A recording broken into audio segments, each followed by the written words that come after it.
Welcome back to Swine TV, protecting your hog barn from rodents. And today we have Arian de Bekker from Neogen. Welcome to the program, Arian. Thank you, Jim. It's a pleasure being here, and yeah, I'm pleased to talk about uh, rodent control. That's great. Finally, so you're an account manager for Canada, the livestock division at Neogen.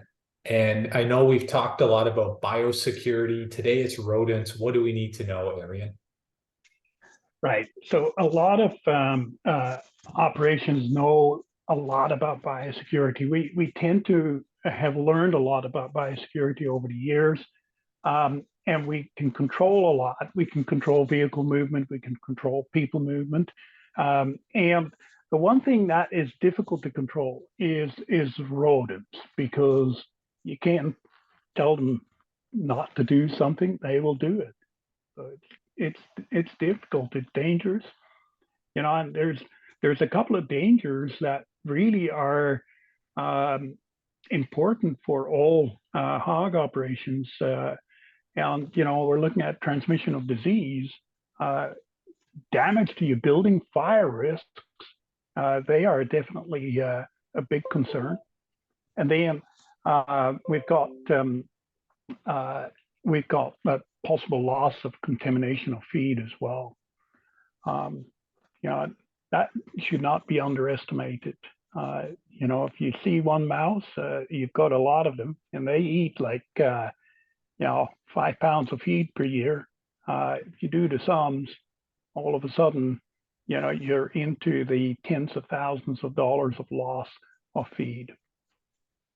So there's a lot to look into things when it comes to rodents. What are they going to eat? What are they going to damage? How are they going to get in? How do you maintain it? So how do you classify a rodent, or what are rodents? Yeah, typically we think of mice and rats. Those are the most common. But just think of gophers, for example. When you look at the Canadian prairies, and elsewhere as well, gophers can damage a lot of pasture, crops, uh, cause some major damage in the structure of the fields. So that's important that we keep them under control as well. Squirrels.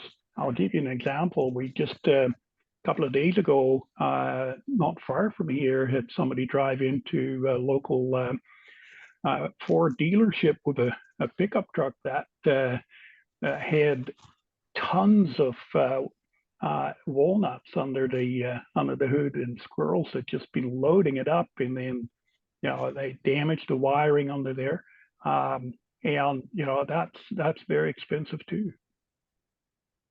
So it might be overwhelming, busy farmers trying to figure out, how do I tackle this? So where would somebody start if they want to set up a control process? Do you have some advice you can share, or a plan you can help people with? It's important that you have a process. Yeah, you mentioned the word process, and that's very important. If you just go about rodent control doing something, then it's not complete. So there really are like 4 steps in a process when it comes to rodent control. So one is prevent. You've got to try and prevent having rodents. Um, you got to identify. You got to make sure that you see what's happening there, and then you've got to actually have a rodent control strategy where you execute your rodent control process. And then you got to monitor, am I getting results? Those 4 points are very important. So prevent, identify, execute, and monitor. So Yeah. for prevention, what would somebody do as the first step? Yeah, it's often overlooked. If you go to your barn and have a look and see what may be out there that shouldn't be, either in the barn or outside.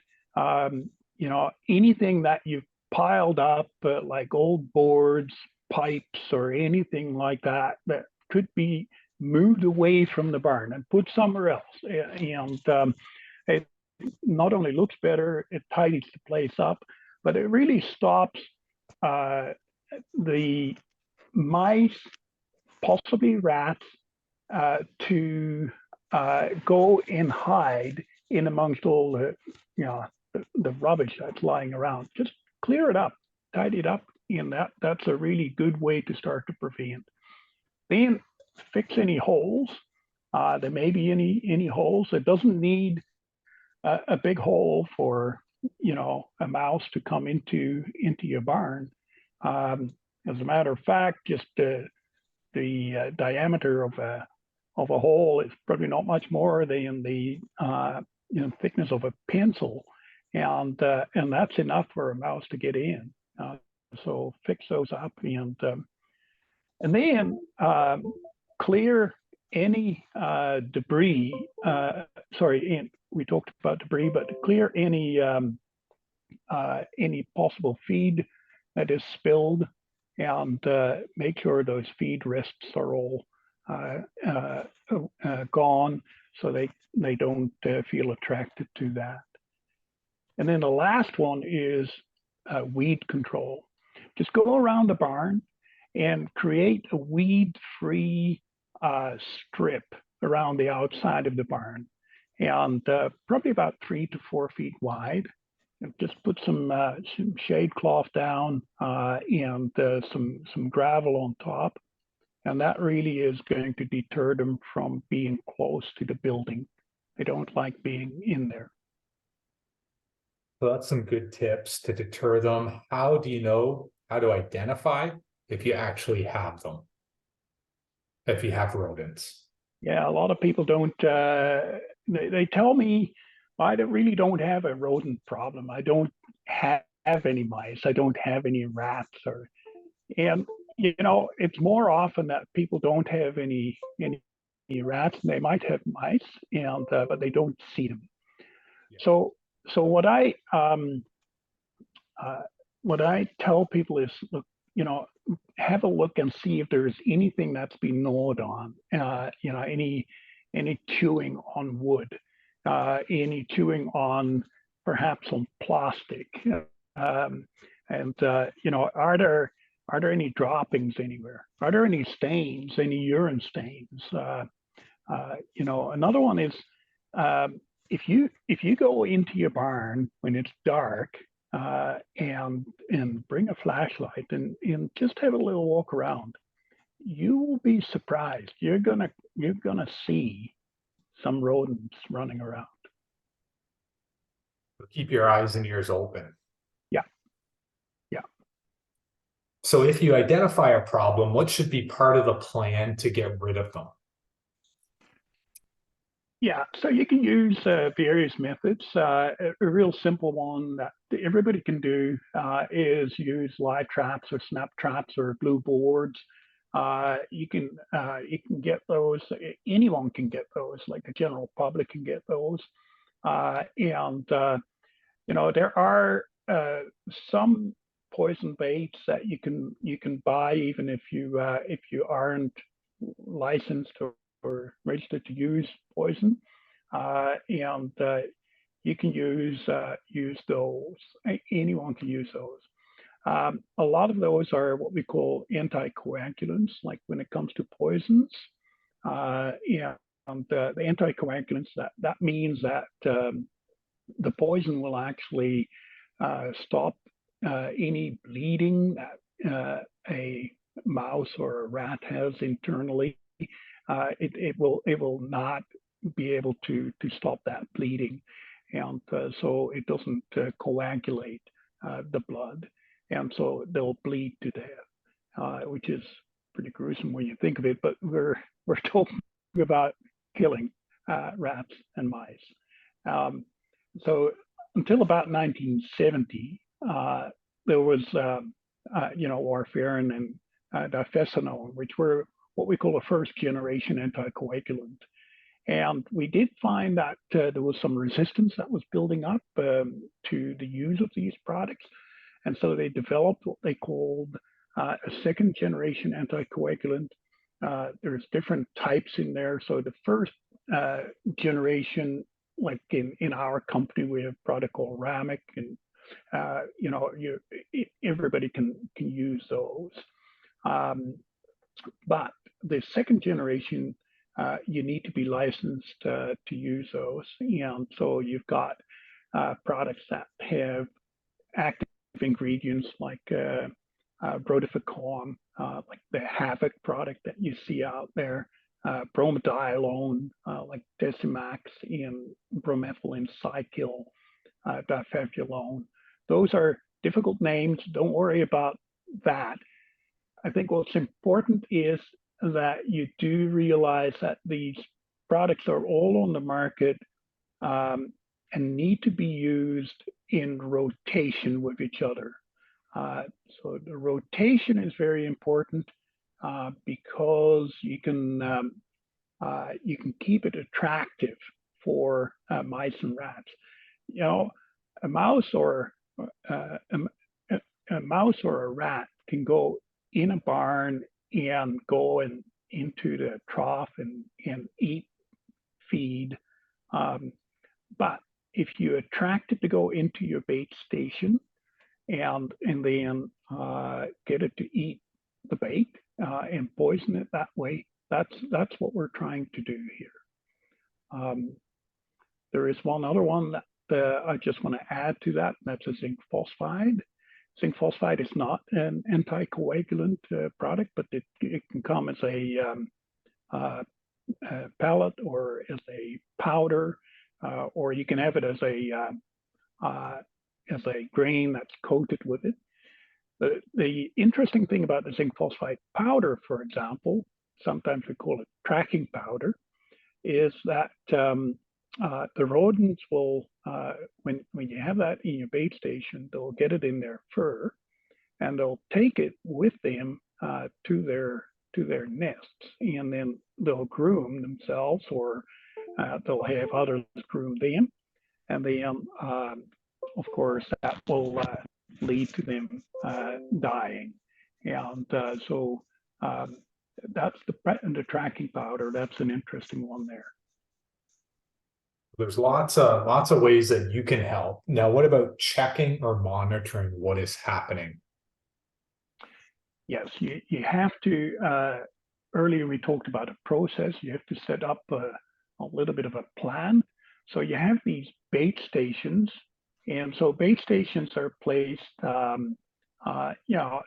depending on what your contamination or your presence of rodents is around there. But if you place your bait stations, you have to go and check them. And let's say you check them, some people do it once a month. When it's more urgent, they'll check them once every 2 weeks. But you have to keep a record. So you do have to keep a record of what you find, the activity that's out there, perhaps any dead mice that you find, and then refresh the bait that's in the bait stations. So a question I get sometimes is, what do I do with the old bait that I refresh?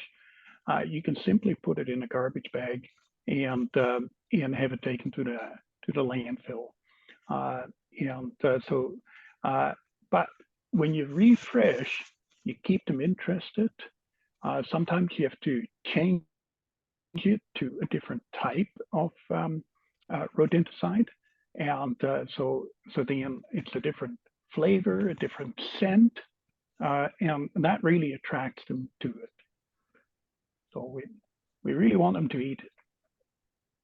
Yeah, because if they eat it, they get rid of it. You get rid of them. Now, can a secondary poisoning happen? Yes, and glad you brought that up. It's a growing concern, especially to protect wildlife. Like if you don't do this properly, you will see that, for example, you may have mice that are not feeling too well because they've been poisoned. They're a bit dopey, and yet you might get owls, for example, that will pick up those mice and eat them. And of course, they'll eat the rodenticide, and they may end up dying as well. It's hard to control that with non-target wildlife. It's a little, the other thing is if you do have, let's say, an owl that gets poisoned, you can't really go and, take it to a veterinarian and get it medical help. If it happens to, let's say, your dog or your neighbor's dog, yes, it's important that you do reach out to a veterinarian. Yeah, heaven forbid we try and avoid this, but if for example, a person would accidentally ingest it, to call your doctor. Each rodenticide on the label will have a telephone number that you can call for emergency medical help. And then if you do suspect that whatever happened because of rodenticides, make sure you take the label with you, or at least the active ingredient that's in there, and give the veterinarian or the doctor as much information as possible. Well, this is great information, Arian. Do you have a final thought or summary people can take home in regarding protecting hog barns from rodents? I think what we have to keep thinking of is that these rodents, and especially this time of the year, are really wanting to get inside your buildings. They're looking for that opportunity to get inside. So have a good plan in place. Be aware that numbers of rodents can increase very quickly. To give you an example, if you have one family of mice and you wouldn't do anything, and there wouldn't be any predators around, within 1 year, you may end up with close to 100,000 mice. It's just unbelievable how quickly that can happen. So reduce the risk of disease spread, feed loss, structural damage, possible barn fires. That's why we're doing this. And now is the time of the year to really get into that.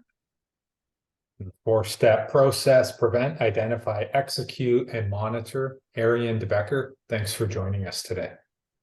Thank you very much. It's been a pleasure.